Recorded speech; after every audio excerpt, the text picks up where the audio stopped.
মদ্যপান, ধূমপান ও মাদক সেবন স্বাস্থ্যের পক্ষে ক্ষতিকর।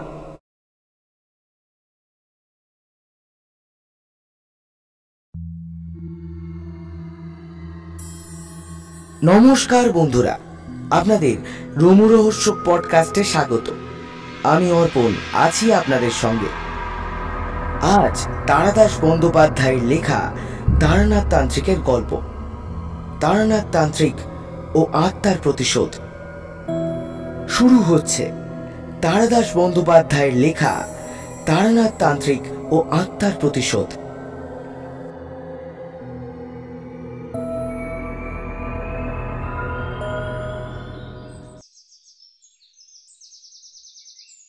পুজোর পর অফিস খুলেছে।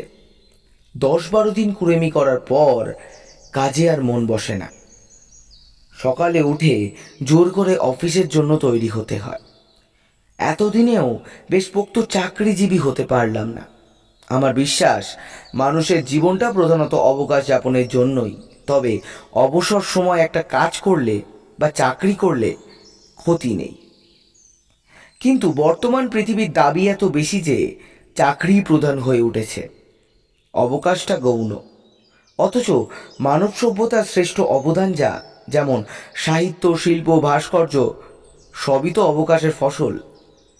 একমাত্র বার্ন পেটেন্ট অফিসে কাজ করতে করতে আইনস্টাইনের আপেক্ষিকতাবাদের আবিষ্কার ছাড়া চাকরি করে কে কবে অমর হয়েছে? ছুটির পর বাড়ি ফিরে চা খেতে খেতে এইসব উচ্চ মার্গের চিন্তা করছিলাম। ক্রমে যখন ধারণা হয়ে এসেছে যে চাকরি না করলে আমি জগতে অমর কীর্তি রেখে যেতে পারতাম, সেই সময় বাইরে থেকে কিশোরীর হাঁক শোনা গেল। এই যে ফিরেছ দেখছি, আজ আর তাসের আড্ডা যেতে ইচ্ছা করছে না। চলো তারানাথকে বিজয়া প্রণাম করে আসি। শার্টটা গায়ে চাপিয়ে কিশোরীর সঙ্গে বেরিয়ে পড়লাম। তারানাথ রাবড়ি খেতে খুব ভালোবাসে, কিন্তু সম্প্রতি তার যা আর্থিক অবস্থা, তাতে রাবড়ি খাওয়া চলে না।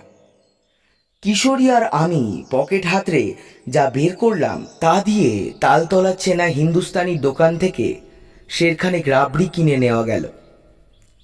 আমাদের দেখে তারানাথের মুখ উজ্জ্বল হয়ে উঠল। বলল, বউ আর ছেলে পিলে ছাড়া এই তোমরাই যা বিজয়া করতে এলে।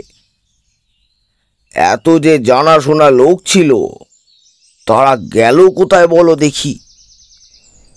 রাবড়ি পেয়ে তারানাথ খুব খুশি। ও, এ তো প্রায় শের কানেক হবেই।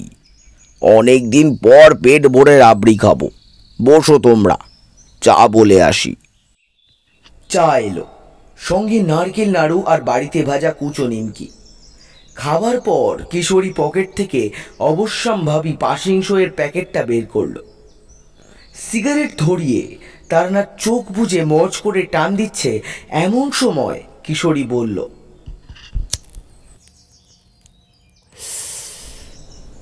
আজ বছরকার দিনটা একটা গল্প না শুনেই ফিরে যাব। তারানাথ চোখ মেলে হেসে বলল, তোমরা দুটিতে যখন এসেছো, গল্প না শুনে ফিরবে না জানি। কি রকম গল্প শুনতে চাও? আজ আমাদের কোনো বায়না নেই, আপনি যা বলবেন। কিছুক্ষণ তারানাথ চুপ। বোধহয় মনে মনে গল্পটা গুছিয়ে নেবার কাজ চলছে। সিগারেটের শেষ টান দিয়ে অবশিষ্ট হিসাবে ব্যবহৃত একটা নারকেলের মালায় গুজে তারানাথ বলতে শুরু করলো,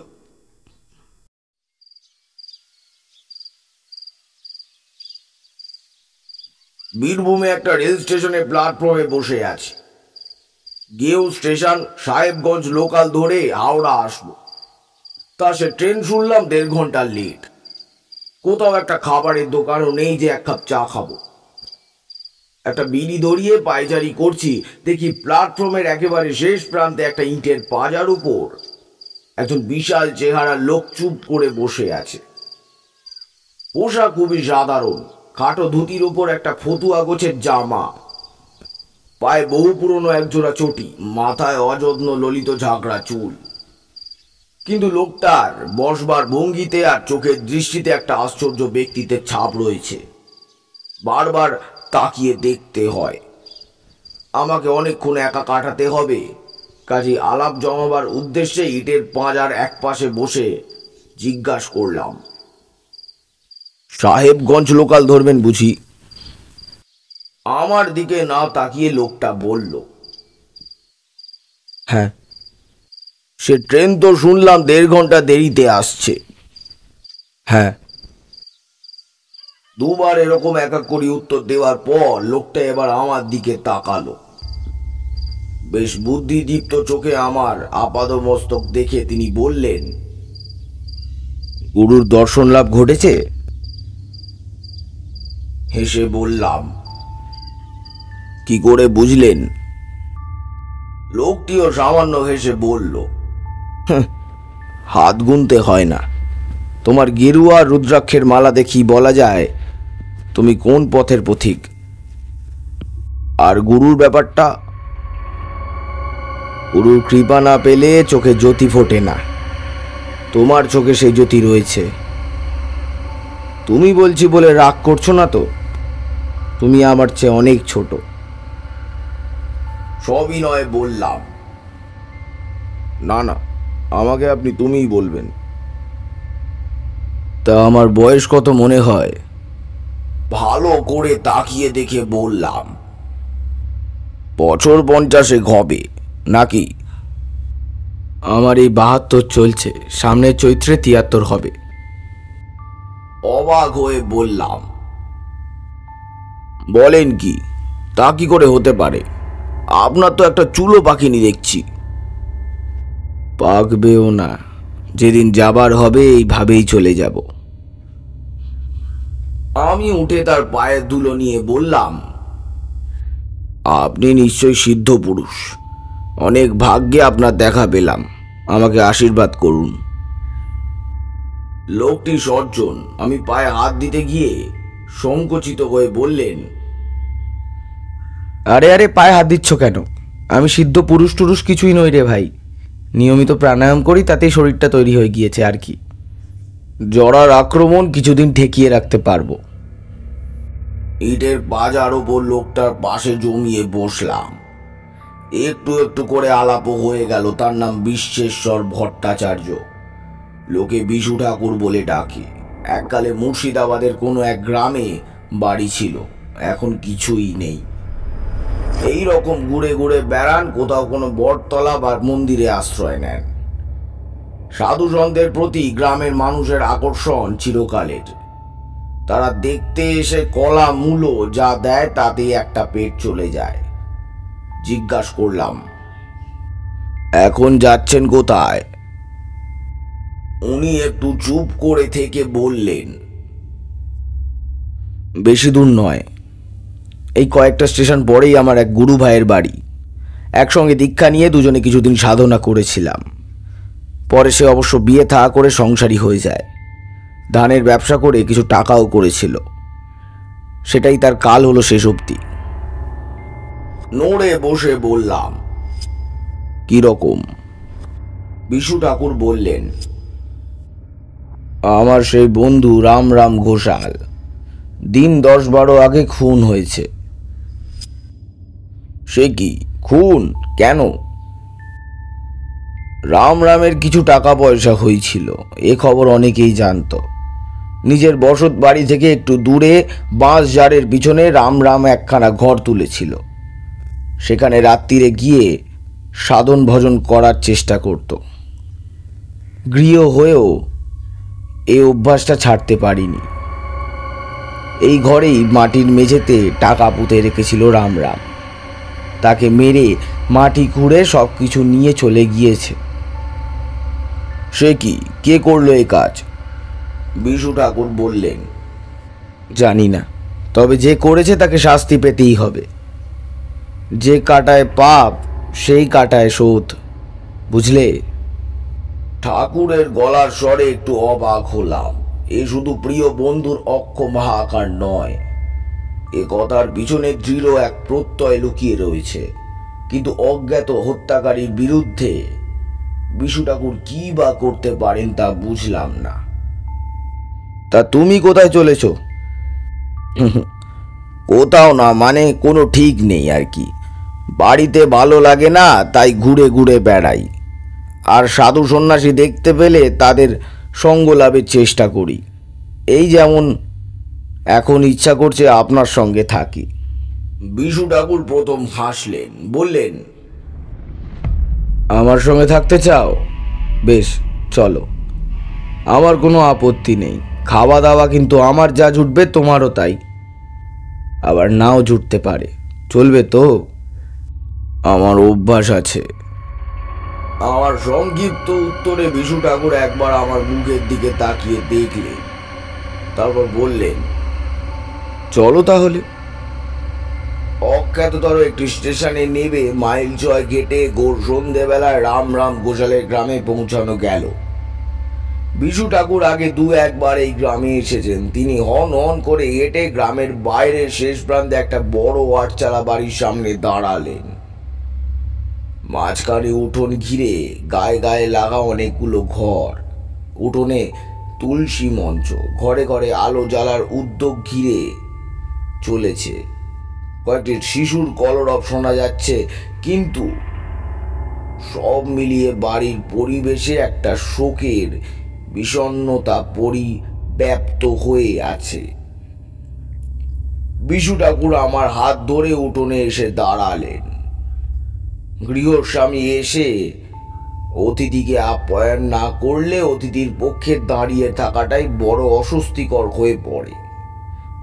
এ বাড়ির কর্তা এখন কে জানি না, কাজেই আমরা চুপ করে দাঁড়িয়েই রইলাম। মিনিট দশেক পর উঠোনের ওপারে একটা ঘর থেকে প্রদীপ হাতে এক বিষণ্ণ মূর্তি মহিলা বেরিয়ে তুলসী তলায় আসতে গিয়ে আমাদের দেখে থমকে দাঁড়িয়ে বললেন, আমরা কে? বিশু ঠাকুর দু পা এগিয়ে গিয়ে বললেন, বৌমা, আমি বিশ্বেশ্বর ভট্টাচার্য। চিনতে পারছো? রাম রাম থাকতে আমি এসেছি কয়েকবার।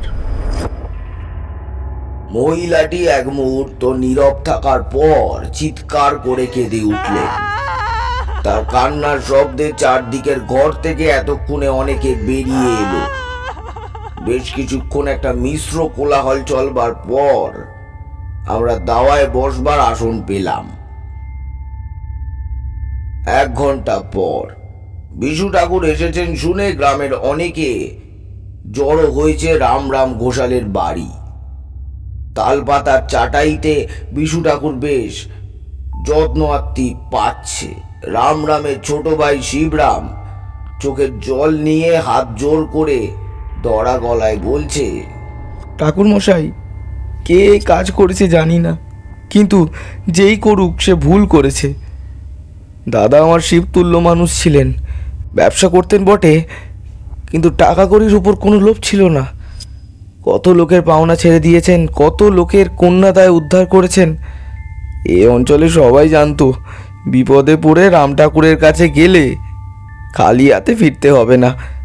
এত পয়সা উপার্জন করতেন, কিন্তু নিজে রাখতেন না। নিজে পড়তেন একটা খাটো ধুতি, সারাদিনের শেষে খেতেন 1 মুঠো আতপ চাল সেদ্ধ। আমার বিশ্বাস হত্যাকারী চাইলে দাদার টাকা পয়সা সব বের করেই দিয়ে দিতেন। খুন করবার দরকার হতো না। সবই ভাগ্য, সবই ভাগ্য। বিশু ঠাকুর জিজ্ঞাসা করলেন, পুলিশ কি বলছে?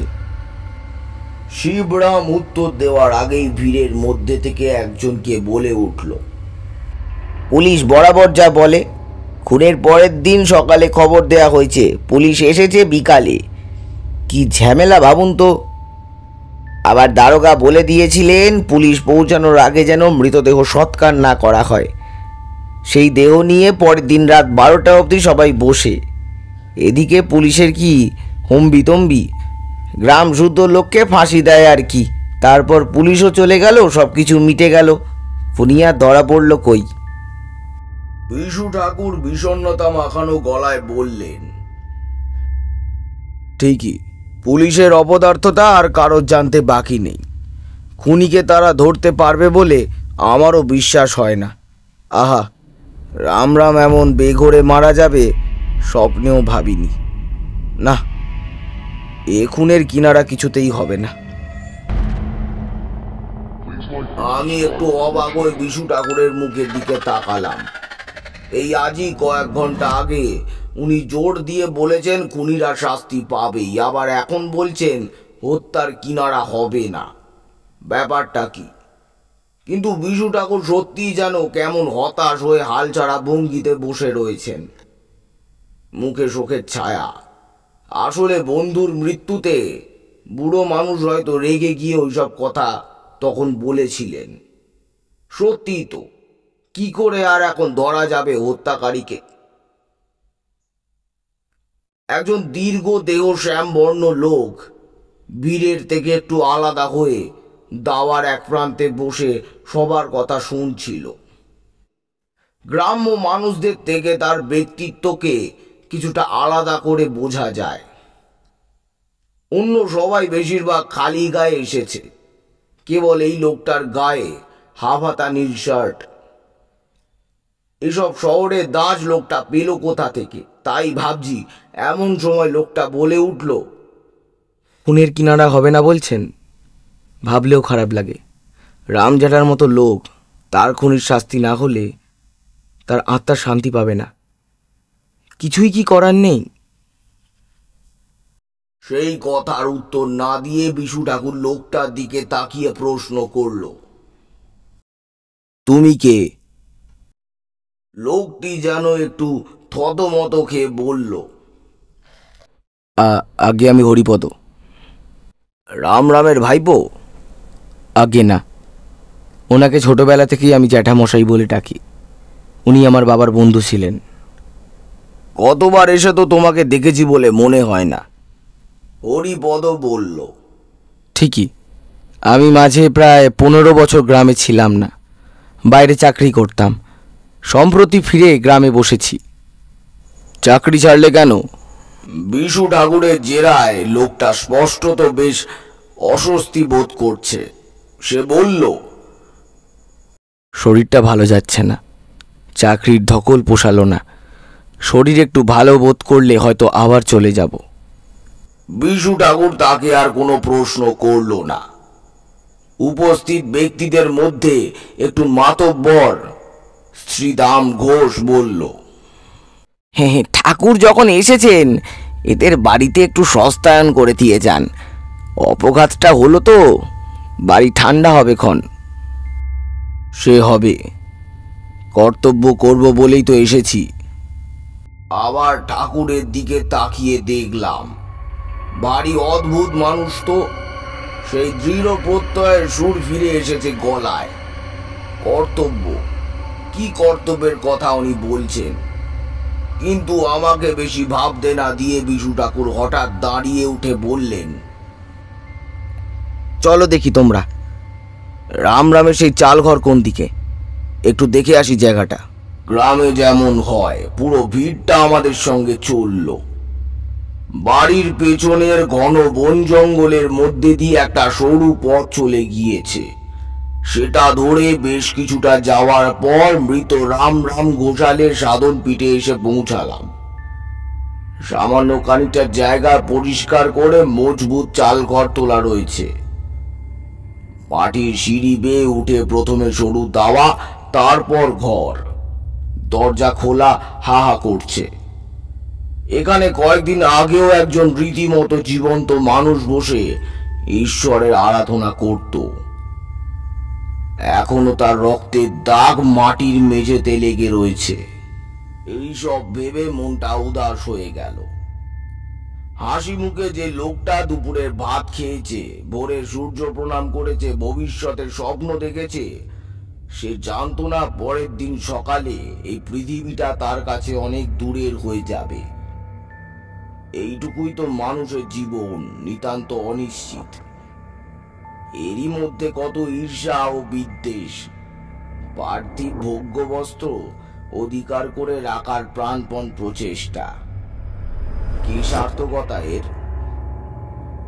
বিশ্বেশ্বর ভট্টাচার্য আর আমি দাওয়া পেরিয়ে ঘরের মধ্যে ঢুকলাম। শ্রীরামের হাতে লণ্ঠন ছিল, সেও আমাদের সঙ্গে ঢুকলো ঘরে। তার পিছনে শিবরাম। বাকিরা ভিড় করে দাঁড়ালো দরজার কাছে। গ্রামে এমনিতেও জীবন নিস্তরঙ্গ, কাজেই সামান্য কিছু ঘটলেও খবর রটে বিদ্যুতের গতিতে। ঘোষাল বাড়িতে দুজন সাধু এসেছে, এ বার্তা রটে যেতেই অর্ধেক গ্রাম রামের চাল ঘরের সামনে এসে জমল। ঘরের এক কোণে কাঠের ছোট জলচৌকির উপর লাল বনাত দিয়ে ঢাকা ঠাকুরের আসন। সেখানে সিঁদুর মাখানো একটি পাথরের কালী মূর্তি রয়েছে। দেওয়ালে দশমহাবিদ্যার ছাপা ছবি বাঁধানো। বাজারে যেমন কিনতে পাওয়া যায়, এছাড়া সমস্ত ঘরে আর কিছুই নেই, আসবাবপত্রও না। ঘরের মেঝেতে এখানে সেখানে মাটি খুঁড়ে চাই করে রাখা হয়েছে। হত্যাকারী বেশ মাথা ঠান্ডা লোক বলতে হবে। একজনকে খুন করে তার মৃতদেহের পাশে বসে মাটি খুঁড়ে লুকোনো টাকা বের করতে হলে স্নায়ুর উপর রীতিমতো কৃতিত্ব থাকা প্রয়োজন। একেবারে যে খুঁজে পায়নি তা বোঝাই যাচ্ছে, কারণ মেঝের বিভিন্ন অংশ খোঁড়া রয়েছে। ঠাকুরের আসনের সামনে মাটির মেঝেতে কালো ছোপ লেগে রক্ত শুকিয়ে কালো দেখাচ্ছে, অর্থাৎ গভীর রাত্রিরে রাম ঘোষাল যখন দরজার দিকে পিছন ফিরে সাধনারত ছিলেন, তখন আততায়ী পিছন থেকে তাকে আঘাত করে। মাটিতে লেগে থাকা রক্তের দাগের দিকে তাকিয়ে বিশু ঠাকুরের চোখ জলে ভরে এলো। ধরা গলায় তিনি বললেন, রাম, তুই আমাদের থেকে অনেক বড় ছিলি। আমি তো সংসার ছেড়ে বিরাগী হয়ে বেড়াই, আর তুই গৃহী হয়েও সাধনা ছাড়িসনি। অনেক মহৎ ছিলিস রে তুই। তারপর কেমন একটা দৃষ্টিতে ঘরের অন্ধকারের একটা কোণের দিকে তাকিয়ে ফিসফিস করে বললেন, আমি এসে গিয়েছি, কাজ সেরে ফিরবো, তুই ভাবিস না। এমন দৃঢ়তার সঙ্গে বিশু ঠাকুর কথাগুলো বললেন যেন ঘরের এই শূন্য অন্ধকার কোণে তিনি এক অশরীরী উপস্থিতিকে প্রত্যক্ষ করেছেন। আমার সমস্ত শরীরে কাঁটা দিল। শ্রীদাম আর শিবরামও দেখি কেমন ভাবে তার দিকে তাকাচ্ছে, পাগল ভাবছে কিনা কে জানে। বিশু ঠাকুর বললেন, চলো তারানাথ, বাইরে যাই। ঘর থেকে বেরিয়ে আমরা দাওয়ার সামনে বসলাম। গ্রামবাসীরা চারদিকে ঘিরে রইল। আমি শ্রীদামকে বললাম, ঘোষাল মশাইয়ের সাহস ছিল বলতে হবে। এমন নির্জন জায়গা, জঙ্গলের মধ্যে রাত্রিরে একা থাকতেন। সাধারণ লোক হলে পারত না। তবে সাধক মানুষ তো, কিছুকে পরোয়া করতেন না। দাদার সঙ্গে কেতু থাকতো, দাদার আদরের কুকুর। কিন্তু দাদার মৃত্যুর পর তাকেও কোথাও দেখা যাচ্ছে না। কোথায় যে গেল কুকুরটা? হঠাৎ দেখলাম বিশু ঠাকুর নিচু হয়ে বসেছেন, চোখে বুদ্ধি মেশানো দৃষ্টি।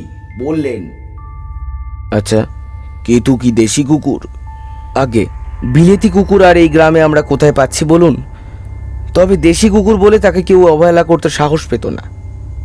কি বিশাল চেহারা কেতুর, বাঘের মতো থাবা। ভারী গলায় তার গর্জন শুনলে অচেনা লোকের নাড়ি ছেড়ে যেত। বাড়ির কাছে কারোর আসার উপায় ছিল না। বাঘের মতো কুকুর ঠাকুর মশাই। দাদার পেছনে পেছনে ঘুরতো সারাদিন। দাদা রাত্রিরে এইখানে এলে কেতু দরজার কাছে চুপটি করে বসে থাকতো। তাকে আর দেখতে পাওয়া যাচ্ছে না বলছো? না ঠাকুর মশাই, দাদা মারা যেতে কোথাও চলে গিয়েছে হয়তো। জন্তু জানোয়াররা সবসময় বুঝতে পারে। বিশু ঠাকুর যেন বিষয়টাকে ঝেড়ে ফেলার মতো করে শিবরামকে বললেন, তা হবে হয়তো, যাকগে সে কথা। আমরা কিন্তু আজ রাত্রিটা এখানেই থাকবো, বুঝলে? শিবরাম অবাক হয়ে বলল, সে কি, এখানে কি করে থাকবেন? পাড়া থেকে এতটা দূরে, বনের মধ্যে? আমাদের কোনো অসুবিধা হবে না, শুধু কিছুটা দুধ দিয়ে যেও, আর এক বোঝা শুকনো কাঠ, ধুনি জ্বালাবো। শিবরাম বলল, আমি গিয়েই কাঠ আর দুধ পাঠিয়ে দিচ্ছি। যদি বলেন চাল ডাল আর নতুন হাঁড়িও দিচ্ছি, বরং দুটো ভাত ফুটিয়ে নিন। বিশু ঠাকুর দৃঢ় গলায় বললেন, প্রয়োজন হবে না, আমি রাত্রিরে দুধ ছাড়া আর কিছুই খাই না। ঠিক আছে, পাঠিয়ে দিচ্ছি। তবে ঠাকুরমশাই আজ আমার বাড়িতে থাকলেই ভালো করতেন।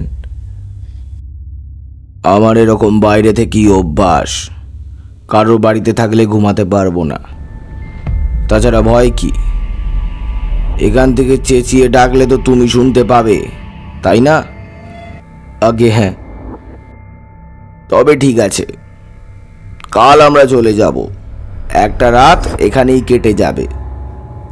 যার সঙ্গে এত বন্ধুত্ব, যাকে দিয়ে সম্পর্ক, সেই তো রইল না। তারপর একটা দীর্ঘ নিঃশ্বাস ছেড়ে বিশু ঠাকুর বললেন, না, আর মায়া বাড়াবো না। ঠাকুরের গলাটা যেন বড়ই অভিনয় অভিনয় ঠেকলো। এ তো দীর্ঘশ্বাস ফেলে হতাশ হওয়ার লোক নন। কি ব্যাপার বুঝতে না পেরে চুপ করে রইলাম। বিশু ঠাকুর আবার বললেন, সত্যি মানুষের কি কপাল। টাকা পয়সা তো মেজে খুঁড়ে নিয়ে গেলই, গ্রামের কালী মন্দিরটাও আর হলো না।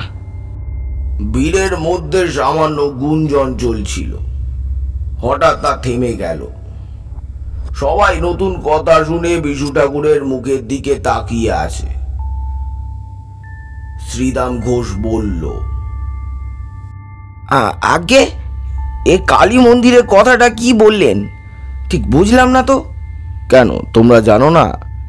রাম ঠিক করেছিল গ্রামে একটা বিরাট কালী মন্দির প্রতিষ্ঠা করবে। মা তাকে স্বপ্নে আদেশ দিয়েছিলেন। এই জন্য কিছু সোনা কিনে জমিয়ে রেখেছিল বেচারা। সেই সবও হত্যাকারীরা নিয়ে চলে গেল। শিবরাম অবাক হয়ে বলল, দাদা সোনা কিনে জমিয়ে রেখেছিল? বলেন কি ঠাকুরমশাই? কই, আমরা তো কিছুই জানতাম না। জানবে কি করে? গোপনে করেছিল কাজটা। মন্দির প্রতিষ্ঠা হলে দেখতেই পেতে। গতবার যখন আসি আমাকে এক মুঠো পাকা সোনার গিনি দেখিয়েছিল। 1 বছরে না জানি আরো কত গিনি জমিয়েছিল। সবই পরের ভোগে চলে গেল। মন্দিরটা হলে তোমাদেরই থাকতো। মেঝে খোঁড়ার কথা শুনেই বুঝেছি হত্যাকারী আর কিছুই রেখে যায়নি। ভিড়টা আস্তে আস্তে পাতলা হয়ে এলো। এত বড় খবরটা বাড়িতে গিয়ে জানাতে হবে সবাইকে। লণ্ঠনটা রইল ঠাকুরমশাই, তেল ভরা আছে। শিবরামও শেষ পর্যন্ত আমাদের প্রণাম করে উঠে পড়ল। হঠাৎ পিছন থেকে বিশু ঠাকুর তাকে ডাকলেন, শিবরাম শোনো। আগে দুধটা তুমি নিজে দিয়ে যেও, কারো হাত দিয়ে পাঠিও না। শিবরাম বিনীত ভঙ্গিতে দাঁড়িয়ে অপেক্ষা করতে লাগলো। রামের কুকুর কেতুর গায়ের রং কি ছিল বলতে পারো? লাল। একটু বিস্মিত হয়ে শিবরাম বলল, আগে না, কালো, মিশমিশে কালো। কেন বলুন তো? না, এমনি মনে হলো তাই জিজ্ঞাসা করলাম। আচ্ছা তুমি যাও এখন। শিবরাম চলে যেতেই চারদিকে স্তব্ধতা যেন প্রকট হয়ে উঠল। ঝিঝি ডাকছে জঙ্গলে, বাঁশ বনে অদ্ভুত শব্দ করে বাঁশ দুলছে। মাথার উপরে কেবল একটুখানি খোলা আকাশ। অজস্র নক্ষত্র ফুটেছে কালো রাত্রির পটে। আবহাওয়া বেশ সুন্দর, তেমনি গরমও নেই আবার ঠান্ডাও নয়। বিশ্বেশ্বর ভট্টাচার্যের গলা শুনতে পেলাম রাত্রিরে নির্জনতার মধ্যে বেজে উঠেছে। আস্তে আস্তে স্পষ্ট উচ্চারণে বলছেন, অহন্যহনি ভূতানি গচ্ছন্তি যমলয়ম শেষা সাচ্ছন্তি কিমাশ্চর্য মত পরম। বললাম, মহাভারত? হ্যাঁ, বগরূপী ধর্মের সঙ্গে যুধিষ্ঠিরের সংলাপ। প্রত্যেক দিনই পৃথিবীতে শত শত মানুষ মরছে, কেউ পার্থিব সম্পদ বোঝকা বেঁধে সঙ্গে নিয়ে যেতে পারছে না। তবু যারা বেঁচে আছে তারা ভাবছে তারা বুঝি চিরকালই বেঁচে থাকবে। কিন্তু সবাই এই সার কথা বুঝে সন্ন্যাসী হয়ে গেলে জগৎ সংসার কি চলবে ঠাকুর মশাই? সবাই সন্ন্যাসী হবে কেন? গৃহী কি সৎ হতে পারে না? কিসের সম্পত্তি আর ঐশ্বর্য আর ক্ষমতাই বা কিসের? জানো তো, মা করু ধন যৌবনং গরং নিমিষে হরতি কালং সর্বত। যদি সম্পদ সংগ্রহ করতে হয় তাহলে অপরের জন্য করো। মহাকাল সব এক নিমিষে ধারণ করতে পারে। বললাম, যেমন ঘোষাল মশাই গ্রামের লোকেদের ভালো হবে বলে মন্দির প্রতিষ্ঠার জন্য সোনা জমিয়েছিলেন, বিশু ঠাকুর এক মুহূর্ত আমার দিকে রহস্যময় চোখে তাকিয়ে রইলেন। তার ঠোঁটের কোণে সূক্ষ্ম হাসির রেখা। তারপর চোখ সরিয়ে নিয়ে হালকা গলায় বললেন, রাম রাম কোনো দিনই মন্দির প্রতিষ্ঠার জন্য দেবীর আদেশ পাননি। তার কোনো সোনাও জমানো ছিল না। বিস্মিত হয়ে বললাম, তার মানে আপনি যে সবাইকে বললেন নিজের চোখে এক মুঠো গিনি দেখেছিলেন? মিথ্যে কথা বলেছি। সে কি, কেন? যে সোনা আমার কল্পনায় ছাড়া আর কোথাও ছিল না, কাজেই হত্যাকারী তা নিশ্চয় পায়নি। যা নেই তার পাবে কি করে? কিন্তু আমার এই কথাটা এক্ষুনি গ্রামের মধ্যে প্রচার হয়ে যাবে। হত্যাকারীও গ্রামের লোক, রাম রামের পরিচিত লোক। না হলে প্রথমত সে রাম রামের লুকোনো টাকার কথা জানতে পারত না। দ্বিতীয়ত, তাকে দেখেই খুনের রাত্রে কুকুরটা চেঁচাতো এবং আক্রমণ করত। সম্ভবত একটু আগে এখানে যে ভিড় জমেছিল তার মধ্যে সে দাঁড়িয়েছিল। এখন এই সোনার কথা শুনে সে মনে করবে এটা এখনো এই ঘরের মেঝেতেই কোথাও একটা মাটির তলায় পোতা আছে। সোনার লোভ বড় লোভ। আমার বিশ্বাস এ ভুল শুধরে নিতে সে আবার এখানে আসবে। শুনে বিশ্বাস হলো না। বাসমনের ধারেই চালা ঘরে আমরা দুটি প্রাণী। রাত্রিরে যদি রাম রামের হত্যাকারী আবার আসে তাহলে আমি অন্তত খুব আনন্দ পাব না। বললাম, কবে আসবে? বিশু ঠাকুর হেসে বললেন, ভয় নেই, আজ আসবে না। সে বোকা নয়, সে জানে তার হাতে অঢেল সময় রয়েছে। আমরা কাল চলে গেলে সে যে কোনো দিন এসে ধীরে সুস্থে কাজ শেষ করে যাওয়ার কথা ভাববে। একজন অসতর্ক মানুষকে খুন করা সোজা, কিন্তু ধুনি জ্বালিয়ে জেগে থাকা দুজন মানুষকে আক্রমণ করা সহজ নয়। আর খামোখা করবেই বা কেন, যখন পরে নিরুপদ্রবে কাজটা সেরে যেতে পারে? একটু ভেবে বললাম, কিন্তু আমরা তো কাল চলে যাচ্ছি, তাহলে ফাঁদ পেতে লাভ কি? খুনি এলেই বা তাকে ধরবো কি করে? আর ধরলেই বা কি প্রমাণ হবে? রাত্রিরে এই চালাঘরের কাছে ঘুরঘুর করছিল, কাজেই সে রাম রাম ঘোষালকে মেরেছে, এমন যুক্তি কি আদালতে শুনবে? বিশু ঠাকুর যথার্থ বিস্ময়ের সঙ্গে বললেন, আদালত? এর মধ্যে আদালত আসছে কোত্থেকে? তাহলে পরে বলবো, তুমি তো আছো আমার সঙ্গে, দেখতে পাবে। চুপ করে বসে আছি। সময় গড়িয়ে যাচ্ছে। বিশু ঠাকুর আপন মনে গুনগুন করে একটা শ্যামা সঙ্গীত গাইছেন। শিবরাম দুধ নিয়ে এলো। ভয় করছে না তো ঠাকুর মশাই? না, মায়ের নাম গান করছি, ভয় কি? দরকার হলে চেঁচিয়ে ডাকবেন কিন্তু, কেমন? নিশ্চয়ই, তুমি চিন্তা করো না। শিবরাম চলে গেল। ঠাকুর মশাই আমার দিকে তাকিয়ে বললেন, শিবরামকে নিজে এসে দুধ দিয়ে যেতে বলেছিলাম, কেন জানো? কেন? আমরা আশায় গ্রামের একজন নিশ্চয়ই স্বস্তি বোধ করছে না। সে কে তা তো আমরা জানি না, তাই সাবধানে থাকাই ভালো। সামনে আক্রমণ না করলেও খাবারে বিষ মিশিয়ে দিতে বাধা কোথায়? দুধটা শিবরামের নিজের গরুর, নিশ্চিন্তে খেতে পারো। খাবে?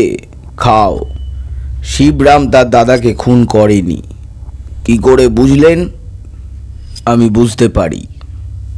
নিজের পোটলা থেকে একটা পেতলের ঘটি বের করে তাতে অর্ধেক দুধ ঢেলে নিয়ে মাটির ভাঁড়াটা আমার দিকে বাড়িয়ে দিয়ে বললেন, ধরো। ঘটিতে একটা চুমুক দিয়ে বিশু ঠাকুর বললেন,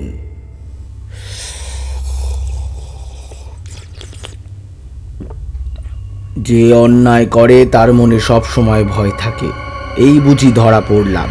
সবার দিকে সে সন্দেহের চোখে তাকায়, তাই এই সাবধানতাটুকু নিতে হলো। শুধু দুধ খেতে কষ্ট হচ্ছে না তো? আমি লজ্জা পেয়ে বললাম, না না। আমারই ভুল। তুমি ছোকরা লোক, তোমার খিদে পেতে পারে। কি খেতে ভালোবাসো তুমি? হেসে বললাম,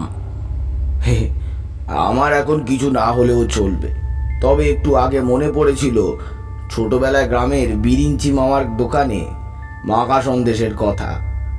মা দুধ আর মাখা সন্দেশ খেতে দিতেন মাঝে মাঝে। কোথায় গেল সেই ছোটবেলা? মাখা সন্দেশ মানে খাঁচাগোল্লা? ভালো মজা তো।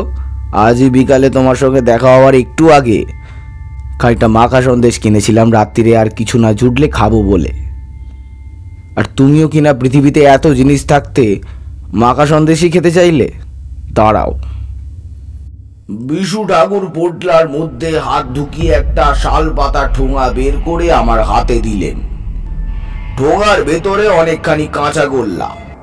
ঠাকুরের দিকে তাকিয়ে বললাম, এটা আপনি বিকেলে কিনেছেন আমার সঙ্গে দেখা হবার আগে? হ্যাঁ, কেন? এই সন্দেশ তো এখনো গরম রয়েছে। একটু থতমত খেয়ে বিশু ঠাকুর বললেন, ইয়ে মানে বোচকার ভিতরে ছিল তো, তাই গরম রয়ে গিয়েছে আর কি। আপত্তি করে বললাম, তাই কখনো হতে পারে? হতে পারে নিশ্চয়ই, না হলে হলো কি করে? নাও, আর কথা না বাড়িয়ে খেয়ে ফেলো দেখি। তারপর তুমি ঘুমাও, আমি জেগে থাকবো। শুয়ে শুয়ে অনেক রাত্রির অবধি দেখলাম বাঁশবনের মাথা দুলছে। তারা বড়া আকাশের পটভূমিকায় ঘুম আসার আগে একবার জিজ্ঞাসা করলাম, আচ্ছা, কেতু কি হলো বলুন দেখি। গভীর গলায় বিশু ঠাকুর উত্তর দিলেন, এতুকে হত্যাকারীরা মেরে ফেলেছে, সম্ভবত বিষ মেশানো খাবার দিয়ে। চেনা লোক বলে কেতু চেঁচামেচি করেনি, হাত থেকে খাবারও নিয়েছে, কিন্তু রামকে আঘাত করতে দেখলেই সে আক্রমণ করত। কাজেই তাকে আগে সরানো একান্ত দরকার ছিল। দেহটা কোথায় গেল তাহলে? খুব সম্ভব শেয়ালে নিয়ে গিয়েছে। এসব অঞ্চলে সাবধানে দরজা দিয়ে না শুলে অনেক সময় ছোট শিশুকেও বিছানা থেকে শেয়াল টেনে নিয়ে যায়। আবার শুয়ে আকাশের দিকে তাকিয়ে আছি, ঘুম আসে না। হঠাৎ আর একটা প্রশ্ন মাথায় আসতে জিজ্ঞাসা করলাম, আচ্ছা, আপনি কেতুর গায়ের রঙের কথা জিজ্ঞাসা করলেন কেন? এটা আমি কিন্তু বুঝতে পারিনি। চোটে গিয়ে বিশু ঠাকুর বললেন, বেশ করেছি, জিজ্ঞাসা করেছি।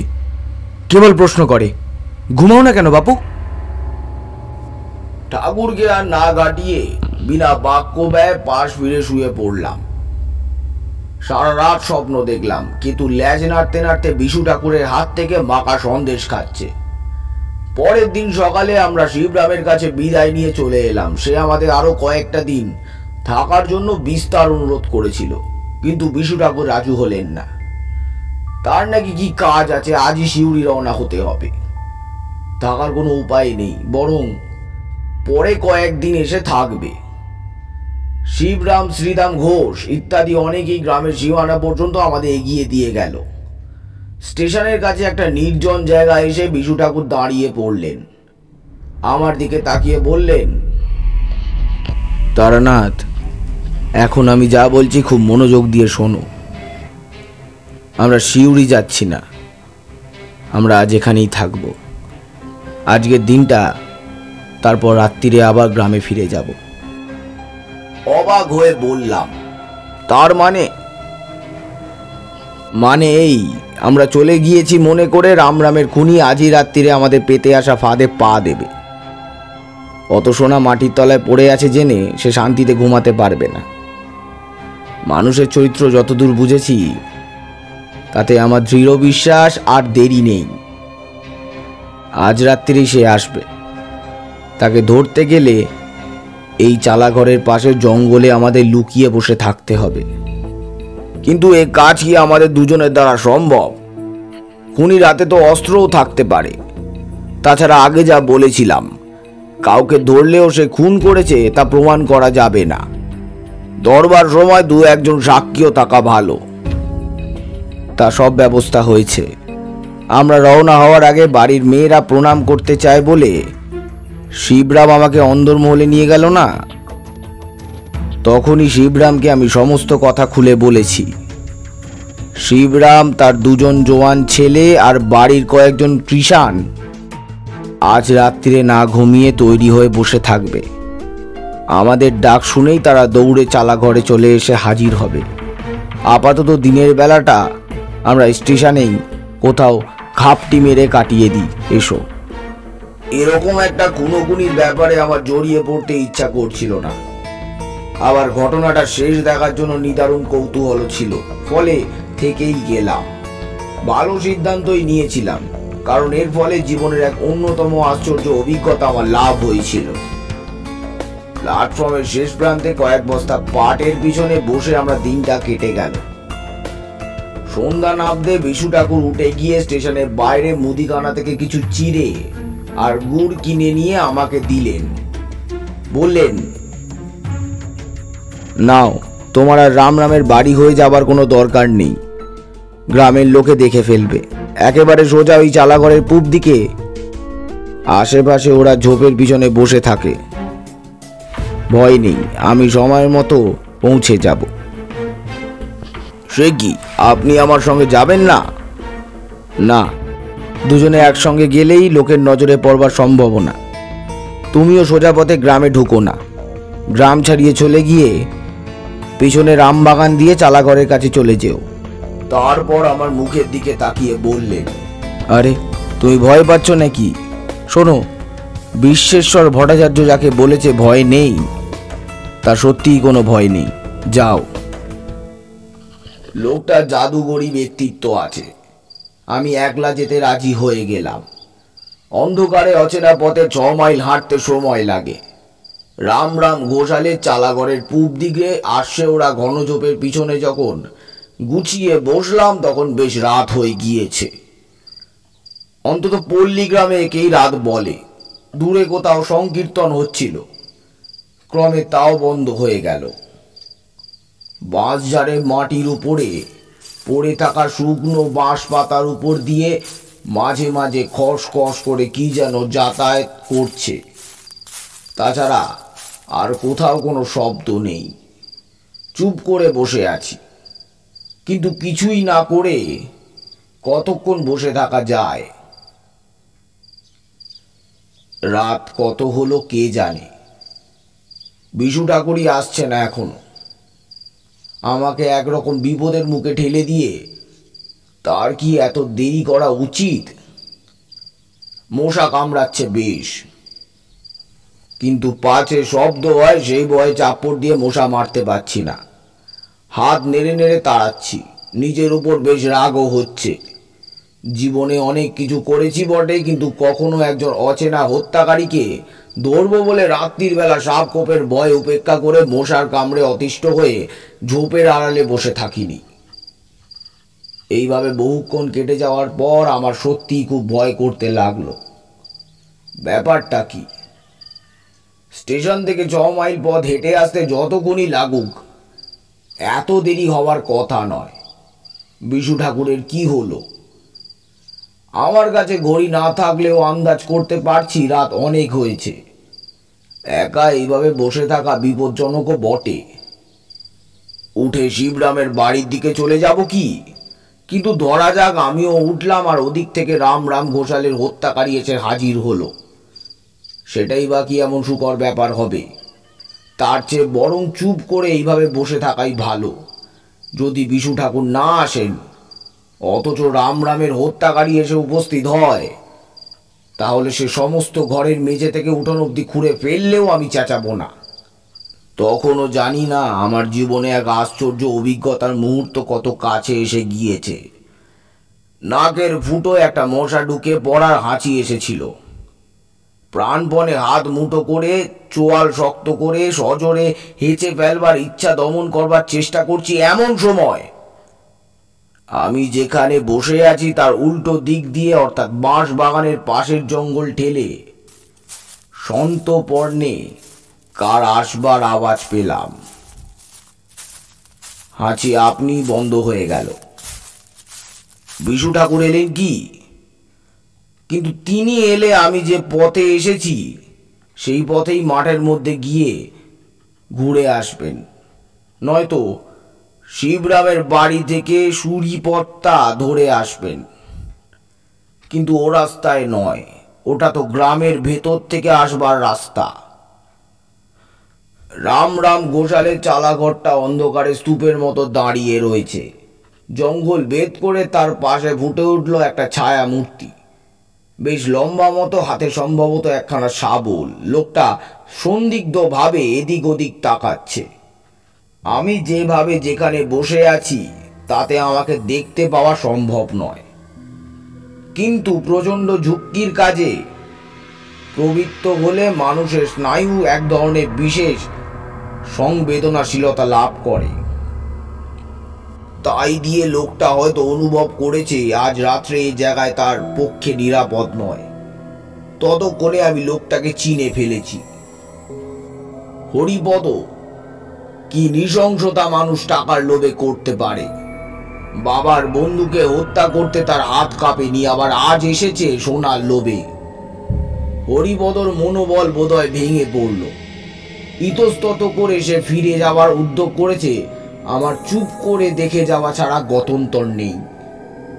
এমন সময় আমার বাঁ দিকে খুব একটা ঝোপের মধ্যে আওয়াজ শুনে চমকে তাকিয়ে অবাক হয়ে গেলাম। বুকের মধ্যে বিস্ময় আর আতঙ্কের ঢেউ খেলে উঠল। কখন যেন আমার ঠিক গা ঘেঁষে এসে দাঁড়িয়েছে একটা বাঘের মতো মিশমিশে কালো কুকুর। তার প্রাগড় নিঃশ্বাসের শব্দে স্পষ্ট শুনতে পাচ্ছি এক দৃষ্টে সে ঝোপের ফাঁক দিয়ে হরিপদর দিকে তাকিয়ে রয়েছে। হরিপদ বোধহয় কিছু শুনতে পেয়েছি। সে ফিরে দাঁড়িয়েছে, তার সমস্ত শরীর শক্ত, শাবলটা শক্ত করে ধরে আছে। একটা গম্ভীর গর্জন করে কুকুরটা লাফিয়ে গিয়ে হরিপদর সামনে খোলা উঠোনে গিয়ে পড়ল। একবার সেদিকে তাকিয়ে ভয় আতঙ্কে তীব্র আর্তনাদ করে উঠল হরিপদ। আমি এমন রক্ত জমানো ভয়ের আর্তনাদ আর কখনো শুনিনি। সঙ্গে সঙ্গে হরিপদ হাতের শাবলটা সজোরে ছুড়ে দিল কুকুরটার দিকে। ভারী লোহার শাবল ডান পায়ে থাবা এসে পড়ল কুকুরটার লাগতেই আর একবার তীব্র গর্জন করে হরিপদর উপর লাফিয়ে পড়ল।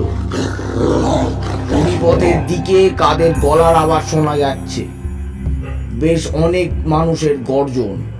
এতক্ষণে কি এলেন বিশু ঠাকুর?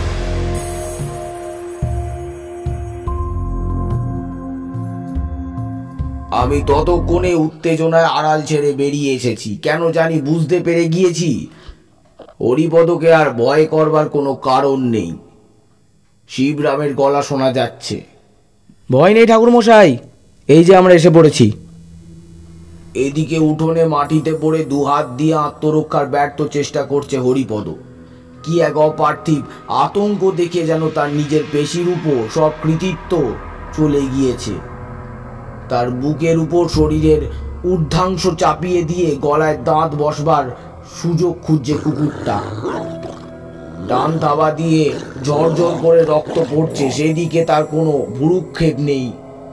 আমার পাশে লোকজন নিয়ে পৌঁছে গিয়েছে শিবরাম। গ্রামের আরো কয়েকজন লোক ছুটে এসেছে, তাদের গলার শব্দ শুনতে পাচ্ছি। কুকুরটার দিকে একবার তাকিয়ে শিবরাম চিৎকার করে উঠল, কেতু, কেতু তুই কোথা থেকে এলি? কেতু তখন হরিপদর টুটি কামড়ে ধরেছে। হরিপদর দু হাত অবশ হয়ে এলিয়ে পড়েছে দুদিকে, কেবল পা দুটো পর্যায়ক্রমে মৃত্যু বিক্ষোভে সামনে পিছনে নড়ে অদৃশ্য একটা বস্তু যেন ঠেলে দেওয়ার চেষ্টা করছে।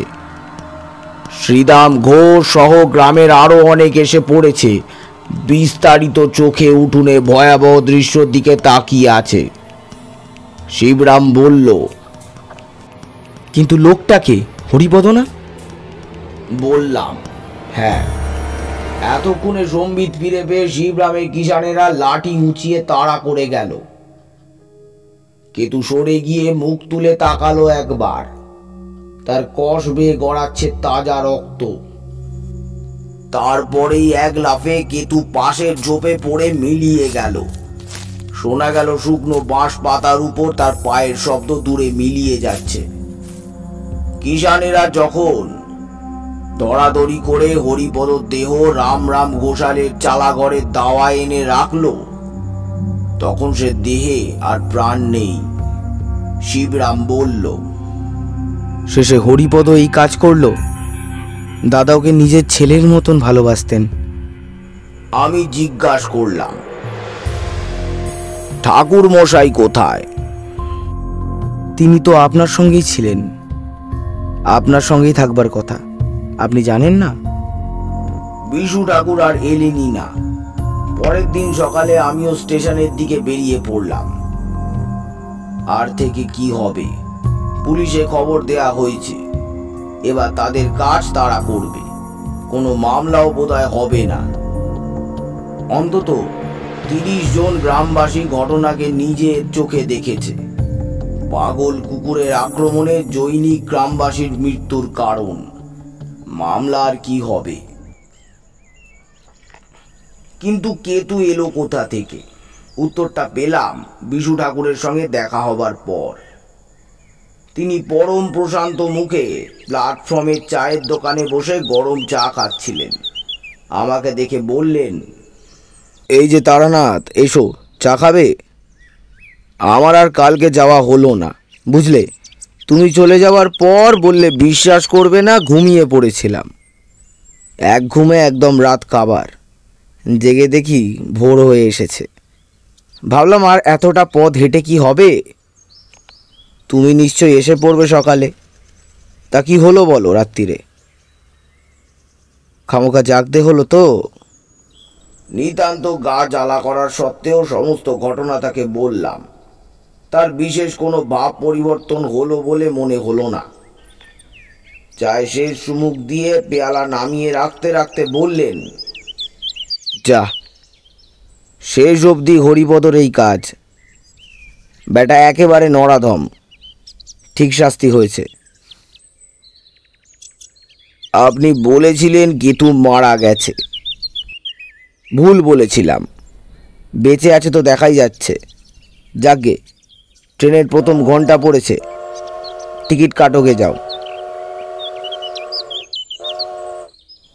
একটু চুপ করে থেকে বললাম, আমি আর আপনার সঙ্গে যাব না। কোথায় যাবে তবে? কলকাতার দিকে যাব, কাজ আছে। বিশু ঠাকুর হেসে বললেন, বেশ, তাই যাও।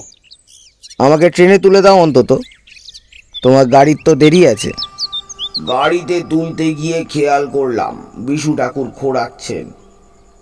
ডান পায়ের পাতায় ন্যাকড়ার পট্টি বাঁধা। আমার বুকের ভেতরটা হিম হয়ে এলো। বললাম, এ কি, আপনার পায়ে কি হয়েছে? কাল বিকালেও তো দেখিনি। বিশু ঠাকুর বললেন, ও কিছু নয়, প্ল্যাটফর্মে বেড়া পার হতে গিয়ে কাঁটা তারে লেগে কেটে গেছে। আমি এক দৃষ্টে বিশু ঠাকুরের ডান পায়ের পট্টির দিকে তাকিয়ে আছি। হরিপদ সেই আর্তনাদ, শাবল ছুঁড়ে মারা। কিন্তু ডান পায়ের রক্তধারা তবে কি?